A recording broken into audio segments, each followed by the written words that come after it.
So now I want to talk about still in phase one is lead generation. How many of you guys like highly converting, very inexpensive leads? You guys like those? I love those. They're very good. I like them a lot. So how do we do that? Is we leverage referrals and relationships. Once you're in the home, we want to carve out a honey hole.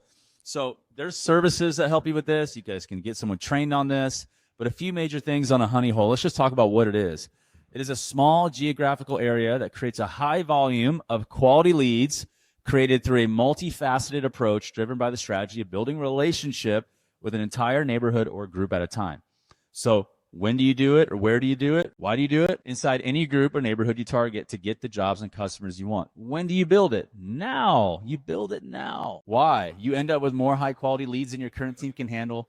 And here's how you do it. I actually have a testimony from a guy, a young kid that was at the Minnesota MSP Minneapolis regional event we did 2 years ago. And then I saw him at the Green Bay event a year later. So I'd seen him in the beginning. A year later, I saw him at Green Bay, the last year's BBW. And he's like, bro, Ryan, come here. I'm like, what's up, man? He's like, good to see you. He goes, I did the honey hole method this year in this neighborhood. And I knocked the doors like he said. We did it like he said. And I almost wanted to quit, man. But I did it anyway. He's like, I've sold 1.75 million just in this one neighborhood alone. And this is a guy that was about to quit. He would never have done this if he didn't lean into this. So I'm going to teach you guys what that is right now.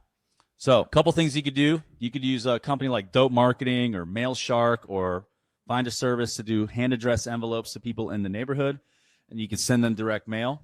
And then also do geo-targeted social media using exact addresses of the neighborhood, and you can increase the impressions. Super inexpensive to do this. So good ads, good branding, so then they're seeing your brand. How many times does somebody need to see your brand before they're like, oh, that's a brand, and you trust them? How many times? 7, at least 7 today. It's just changed, right? Because there's so much at people. So you have to be seen enough times. So now I'm talking branding and marketing now, but it helps sales, so I have to touch on it. So if you want your salespeople to sell easier, brand better, market better. So warm it up. That's pre-market warming. You do that before the install. This is what salespeople can do, the 4 knocks. And there's actually another section